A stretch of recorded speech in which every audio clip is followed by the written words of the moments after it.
Oh hello beautiful people, urongeye uraho kaza udahengeshanya gufite like kuri page yacu ya Facebook na subscribe kuri YouTube ni kuri Sky Media TV. Uracari kumwe na Materi wanyu Mama Double aka Double T, behind camera muracari kumwe na Amigo Pictures.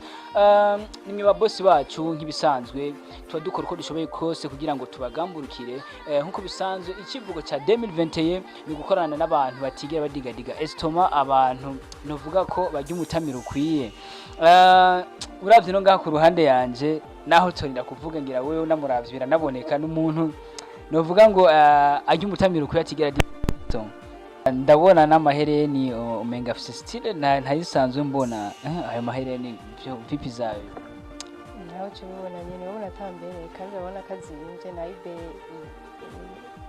utabeshanye ngahe igiciro nanga oya singombwa. Nitwa Gatoni Bertile ku mazina ya filme nitwa Betty aka Tiladona. Yani Dona gisigura boss kazi. Aba no musi wese kumwe n'umugore. Yego. Nduze no musi ndazura ndazi sinidoga ko kimwe na boss. Ibyo turabiraba hanyuma. Yego. Ndamisi neza. Gusa wabere. Asante. Mbaye wakangaye ndakubwiye ko wabere. Yego baye wa mbere. Wewe baye wa mbere kweli. Akunze kuvuga ko ari misi yo kubesha, ariko gusa ndazi utabeshanye sindi wa mbere ndabikubwira. Ni wa mbere. Ariko kwe ubesheje wewe ariko aragukurikira. Oya ni kawaida biracamo. Ajya ku munsi haruye ubesha kangahe? Cyane gake. Ngaki? Gusa nta munsi wohera ntabesha. Niga Nivigira bihera kweli kubesha nyene ni karite y'umuntu. Wana wabesha kangahe ku munsi? Oya sinobiharuwe. Muri kada gake ntakushoboye guharura. Oya. Okay. Abarire kukwita Betty.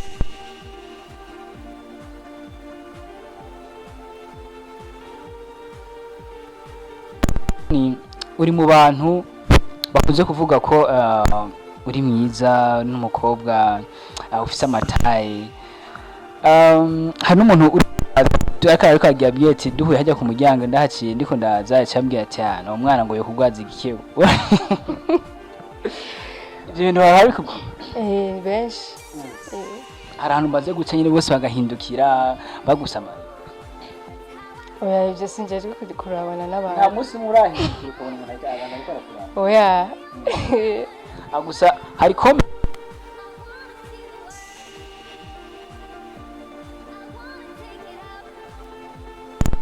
nawe n'umukobwa ambye ati nza Gatoni ntiyoncise. Biramaze gushika undi mukobwa nawe akakubwira ati bikuri uri mwiza. Benshi kandi cyane. Gusa nyene nibisanzwe nyene birashika umuntu ukamuryohera tu gusa nyene ukumva umukunze atakindi umushakako. Iyo bishise ari nk'umukobwa ariko arakubwira nkuko byakira. Ndavyakira neza nkamubwira turakoze ariko nibisanzwe. Ati nawe uri mwiza. Ariko ndarenze. Kawaida nyene umuntu uramubwira ati urakoze cyane. Gatoni umunsi wawe uno munsi ni na dimanche. Uwo munsi usenga mu dini? Ngo mu Katolika. Basinagiye munsi byashitse nyene byashitse. Gusenga ko kuba en contact n'Imana why wowe uno munsi? Umuntu hari ukuntu usanga umuntu yafatiriwe gatoya nyene gacamanza kabire. Birashika kandi sikosa. Uvuze ko ngo sikosa ushase kuvuga biravana n'ikintu kiba cagufatiriye. Ni munsi Betty yari yafatiriye. Ikintu kimfatira Betty gusenga niki? Ni byinshi. Hari ukuntu usanga naryamiriye cyane. Ajya biryamira nabo wafatiriye. Nje ndaryamira cyane kweli mu buzima iyo ngora ndayifise. Uba wafatiriwe ngaho? Mba nafatiriwe n'iti. Kwa niga lundi jusqu'à samedi. umva mbyuka hakiri kare dimanche rero hari igihe usanga ntarashije mu réveil usanga byancanze.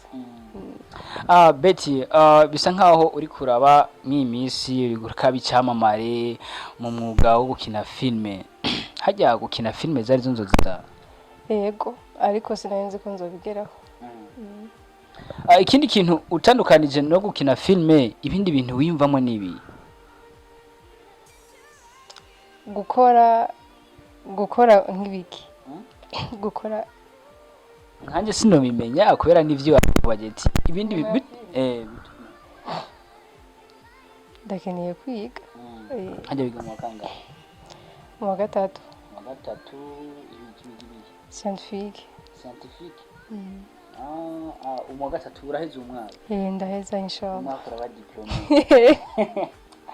Inshallah hajya bisigura iki usanzwe mu Katolika? Nkeka Imana ibishatse. Nikivani bishatse. Bibaza ko ari byo cyane. Nkeka ari byo. Okay, Betty, turashaka utubwire mu ncamake ku buzima bwawe.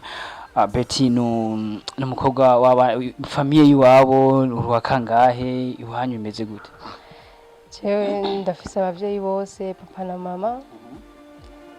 Ndi umwana agira kane. Umwana agira kane.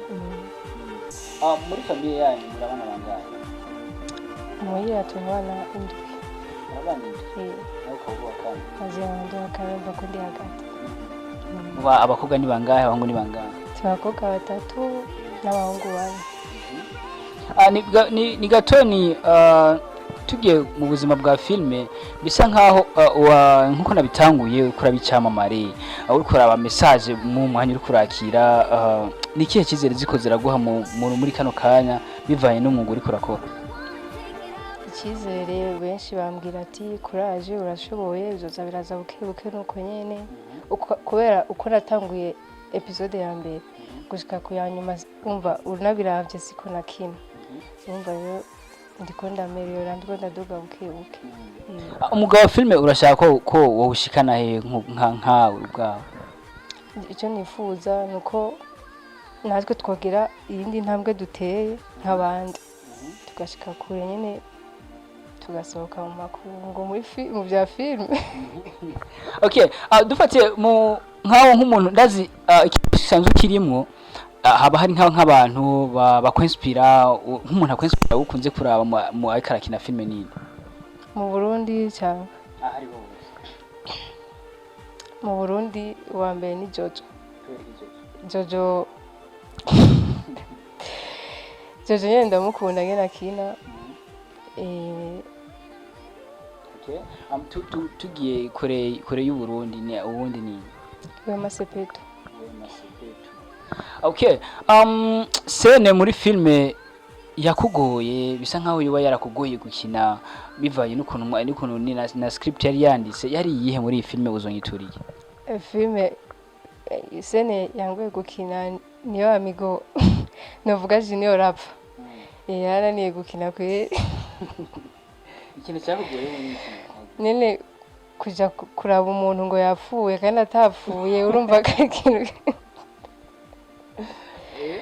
nawe yarabibonye nyine ko yananiye. Uwo nk'ari kakubwira ati niko script yari yanditse umuntu akubwira ati ngiye yapfuye uri kurabikikura bivamo wabyumva gute nka basi ubwawe wabyumva mu gute? Nyene je nabona nakubwiye ntavyo nashoboye nyine byarananiye. Okay, ziriko zira trendinga nke filme uzonyitura iki kuva umaze guhura nayo ni wovuga ati iyi ni challenge nagenda hura nayo muri uwo mugani ndiko ndakina film? Ni byinshi. Nk'ikintu kiza imbere ubona ko ari nka challenge wagiye urahura nayo muri kurakina film ni iki? Nyine kwakira nk'ubu dufate ikintu naba narahuye naco nuko abantu bamfata. Hari bamwe bamfata neza abandi bakamfata ukundi. Dufashe nk'abantu bagufata nabi reka tugire ko nka Muhira muhira wabonye bavyakira gute canke se mu kibano canke aho ubaye kwishure ubona bagufata gute? oya hose bamfata neza ubwiye uvuga uko ahubwo abantu nibo batandukanye nko kwishuri hari umuntu umwe aguma ambwira ati bijya bintu naho bizokugeza ati bihebe turi umukobwa ngo uzoronka n'akandi kazi nkamubwira ati je nibyo ukunda. Hajya gukina film ashaka kugira nk'umwuga cyane ikintu kiriko kiragutera nyene wumva ko ubigira umugani iki? yani nakuze ndavyiyumvamo yuko nshobora gukina filime nuko ntari bwaronka ayo mahirwe ariko ubu ndashimira Imana kandi n'impaka rero nkore nivuye inyuma.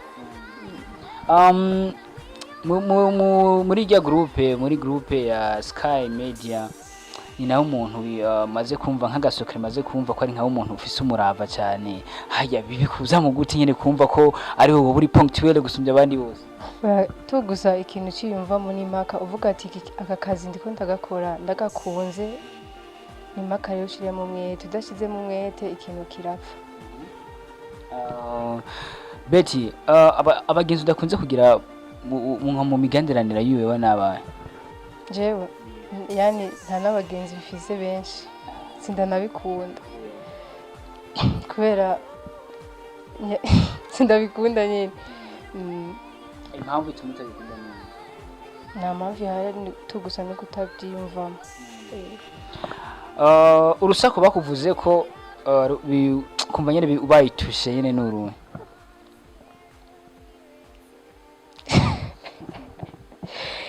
Ni byinshi bamvuga ko ariko nuko ndashimira Imana kuba bitabara ibyo. Bakuvuga ko byinshi. Urusaku nyene nakwaje urusaku bakuvuze ko rugatuma ukabatushe nyene ukumva nyene rugukoza ahantu bikakubabaza guharuru. Yani rero ikintu kimwe siko abantu bumva ngo nk'umuntu yonze kwanze abantu birirwa baravuga umuntu yonze ngo ujye yakoroye inda umuntu avyibushe afise inda none wumva nawe cawe ni kubijanye n'ukuntu uteye gusa n'ukuntu nteye abantu nyene cabavuga ibintu bitandukanye kuko hari kwezi usanga navyibushe gundi kwezi ugasanga nagabanutse yani tugusa kugabanuka kwibanje ndavyishimira kubera nije ndavyigirira enda nabishaka.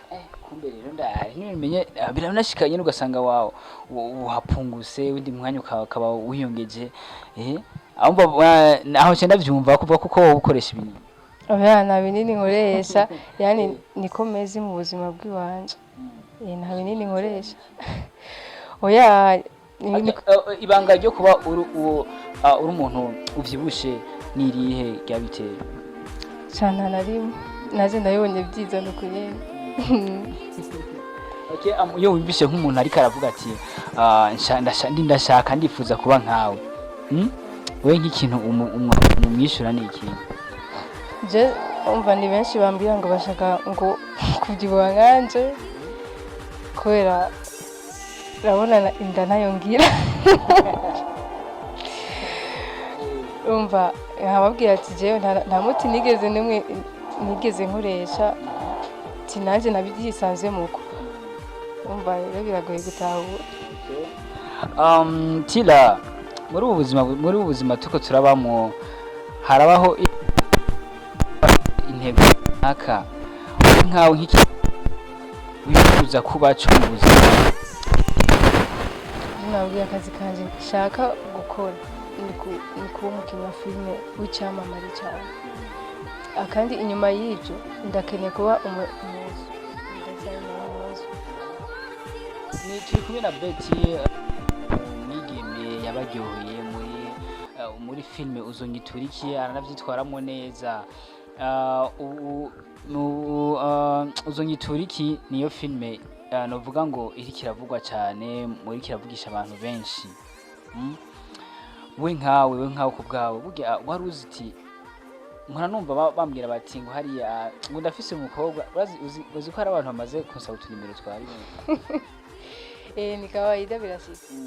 Ajya telefone wakira zitandukanye nizo bahora wakira bivanye n'abantu bakuronde bakubonye hajya uri kurakina filime ni bemeze ni nk'abangana cyane benshi gusa nimero nshasha je nyandikiye nubwo wowe mugenzi wanje telefone yawe yakuzimanye ukandondera ku yindi sinshobora kukwitaho.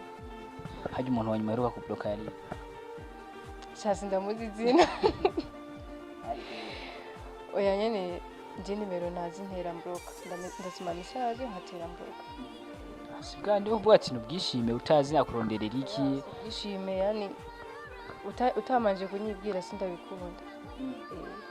Okay, Betty usatse wigana ni science umuntu wiga ibiharuro byinshi cyane novuga ngo ndashaka dukina aka gakino urabinyemerera Ndabikunda.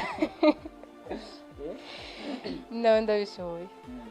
Oya bijanye n'ibiharuro mwiga gusa umbwiye ati ndi ready turakora. Ni TikTok navyo kwiyumvira ntaki ndagira ku cyuma wigira kubisha. Nta kibazo. Yes. Twagiye 1 fois 1. 2 fois 2. 4. 4 moins 1. 3. Oya kuracabiranye oya nacabiranyije gute kandi nagiye nabitwaye nkuko byatwaye tumeze rega tuvuga ni TikTok ariko urabona ko wari ugenda kwiyumvira. Oya. Oya nibinanira nitwo tuntu twiwanje rero yani. Ikintu kigo tora cyane gushimira. Matiri ariko. Ubyumva cyane matiri. Bisari kuza nazinanira kuri nakuvuze ati niyo migisha yinje umva umenga wosohoka ni inanira cyangwa nyoba numva.